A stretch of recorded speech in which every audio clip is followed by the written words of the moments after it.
In this episode, we talk about AXCC and their short course race out at EXR, and MWXC goes out to Buttermilk Creek.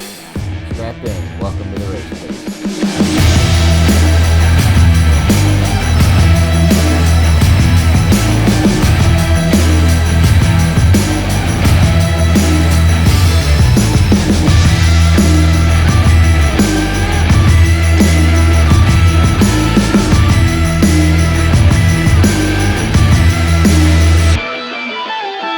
Hello everyone and welcome back to Race Pace. I'm Chad and I'm going to be running this one solo, so it'll probably be a little bit quicker than what you're used to, which may be better in the long run. So this weekend there was a couple races. We had both AXCC racing up at ERX in Elk River, Minnesota, and we had MWXC and they were racing in Sullivan, Indiana at what they called Buttermilk Creek, I believe it was the name of it, but they were actually racing at Maumee Riding Park there. So let's start out with AXCC and what they did. AXCC, man, ERX Park, if you guys haven't heard of that, it's a big one. It's one of the known short course races. Lucas Oil ran it for the past few years, their Midwest Short Course League. And this is the first time that they've actually done an XC race there at all. And AXCC was able to line that up and get that all put together. And I didn't get to attend that one. I stayed local this weekend. But Steve Mueller went up there. He said, man, the track was just a blast. Some tight sections in there, but they got to run on the actual short course. And Steve, no matter how many times he's told me razors don't fly and they're not meant to, Steve did not disappoint, and I saw quite a few pictures of him airing.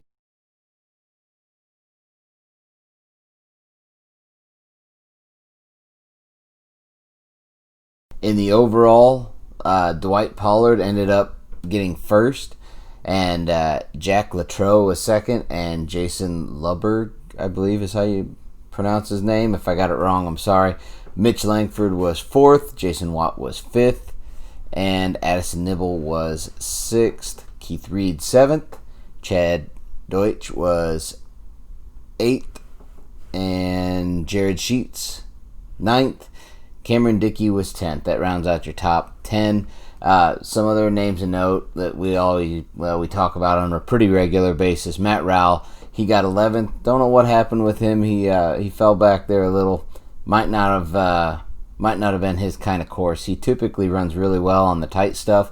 This was a little bit more open. It looked like it did have some tight sections in the woods, but a lot of higher speed stuff and short course. I don't know. We'll have to check in with Matt at some point and try and get that. Steve Mueller, he ended up finishing 14th overall, and I believe it was second in class. There's a little bit of discrepancy. They haven't posted their official results.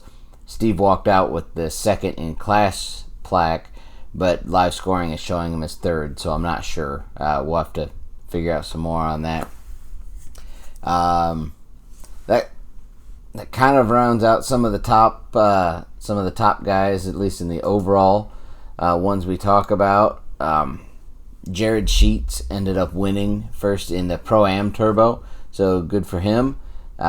Steve said he came up and overcooked a corner a little bit too much, had to slam the brakes to avoid hitting a tree, and when he did, they got right around him and he was never able to catch him after that.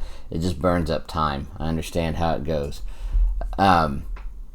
For MWXC down there at Maumee, I went out there. I was able to go out there, and I got to ride with Barry Miller in his brand new 2020 X3.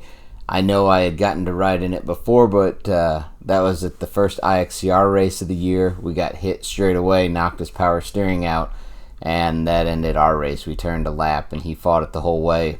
There was no chance of turning another lap or even being competitive at that point. But this time, we went out there. Some names of note who showed up. There's Devin Smith, Alan Burton, Jason Bannon was there. Like I said, Barry Miller.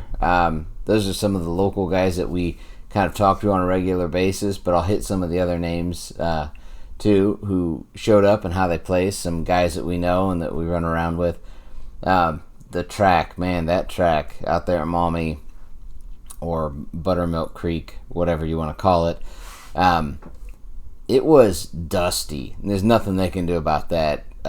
If you were not on someone's bumper, you were losing 30 seconds off your lap, probably, is about what it came to.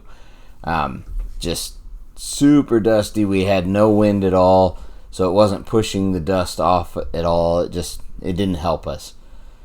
So we started. There's a fair amount. There was 15, I believe, in the pro class or open class, whatever, pro open, whatever they call it. And they split us into 2 rows.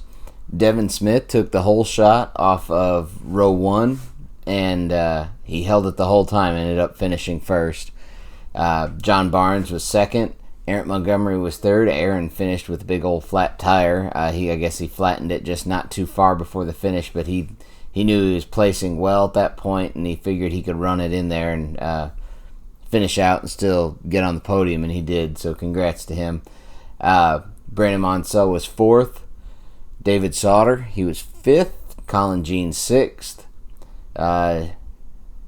Jonah Warmer was 7th. Barry Miller and myself 8th.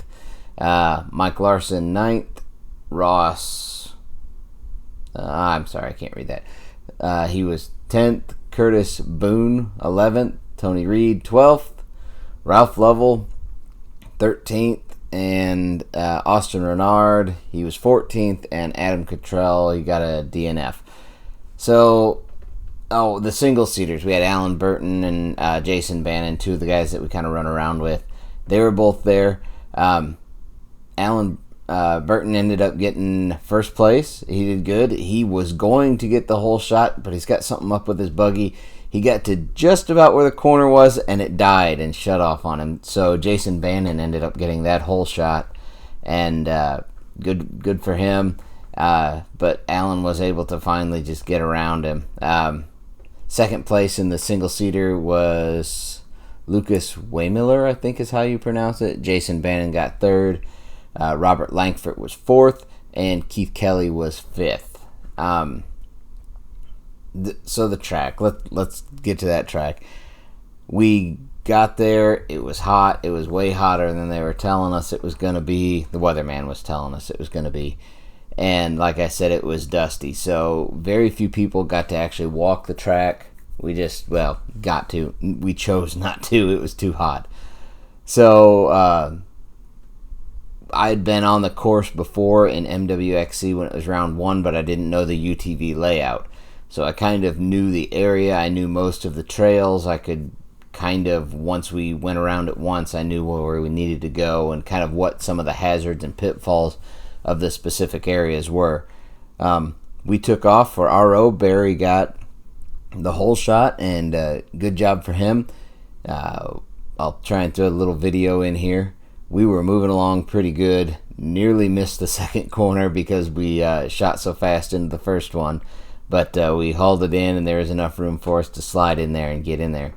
The Pro Hill, we came to the first Pro Hill. If you guys see this video here, you'll see Austin Raynard was on his lid there. I don't know what happened if he slid off to the side, but that Pro Hill is kind of tricky. I mean, the big horsepower machines kind of ate it up, and it was okay, but if you slid off to the side of the main path, it was a real problem to keep up on your wheels, I guess. So we were doing pretty well. We were caught up actually to the backside of the first row within about a half a lap. The problem was we got into dust, and neither Barry nor I knew the course, so we were kind of guessing. Some of the aero spaces were not as good as we had hoped, or just they weren't taped off or anything.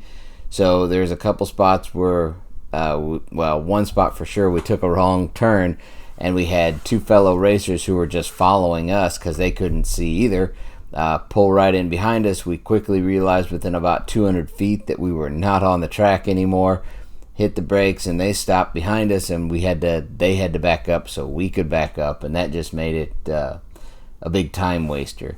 So that kind of put us back towards the back. Nothing really happened, nothing really wrong with the car, just couldn't put it all together. too many times of having to slam the brakes and back up. There were some real tight corners in there, and the RS1s and the Razors did really good about being able to make all those corners. Not that the X3s couldn't, but it was just a little bit more difficult for some of the X3s. In a couple of the spots, Barry would have to put the tree kicker right up on the tree itself, crank hard that way, and pivot around the trees because it was really just too tight to make it. Nothing wrong with that, just part of the racetrack. It was a rough one, though. It was pretty much like an hour of getting just hit in the kidneys. And what it was hard ground, so the ground wasn't given any, and you weren't getting any cushion from that. There was lots of roots and stumps in the area, so you were getting hit by those.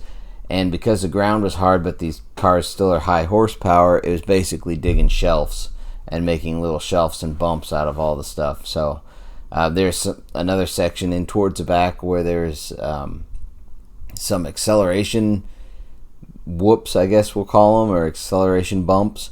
And David Sauter and myself and Barry were talking after the race and said it was kind of tricky because it was to the point where you couldn't power over them and ride up on top of them and skip across, and it just beat you through there. So pretty much all the guys I talked to said that not their favorite track for a couple reasons. The roughness for sure was one of them, and the extreme tightness of some of it.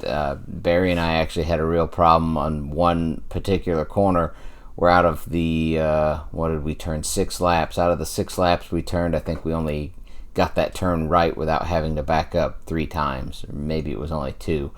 It was a rough one because it was like double back and almost 180, and the car, we actually had to climb part of the embankment to get up it.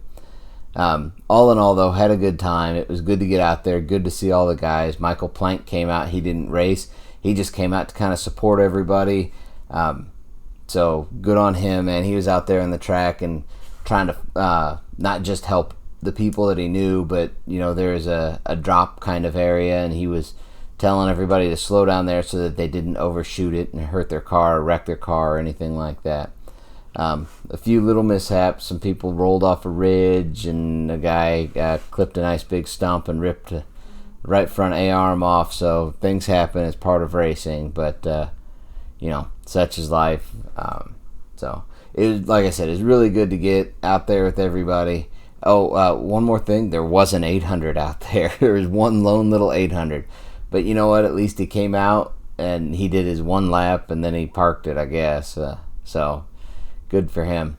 That's pretty much going to do it for this episode. Man, I'd like to thank our sponsors. First of all, our title sponsor. There we go. I'll get it out. CW Motorsports. They've been just a great help to us for over all these years.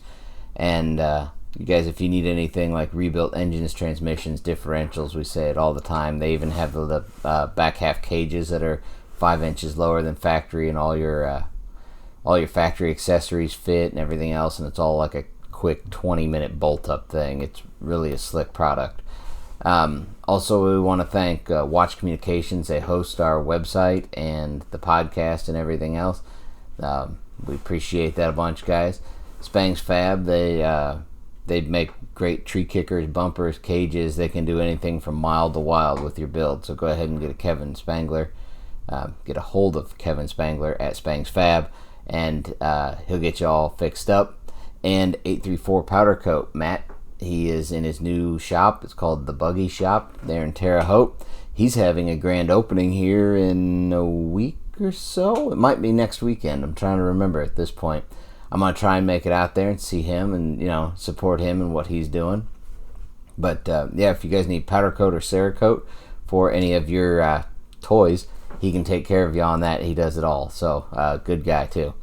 That's what we got for you right now. If you guys want to look us up, our website is www.eminentperformance.com. You can find us there and a lot of information about us. You can find the video version of this on YouTube, and if you could, please go on down below and click like and subscribe and all that stuff. Leave a comment. That helps quite a bit. And if you're looking for just the audio version, you can find it on Google, iTunes, Stitcher, Podcast Addicts, iHeartRadio. I mean, pretty much any place you find a podcast, amazingly enough, we're there.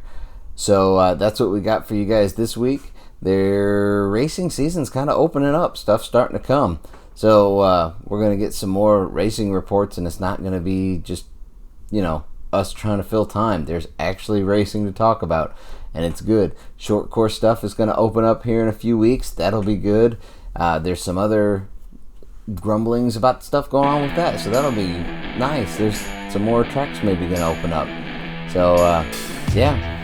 Thanks for listening, guys, and we'll catch you on the next one.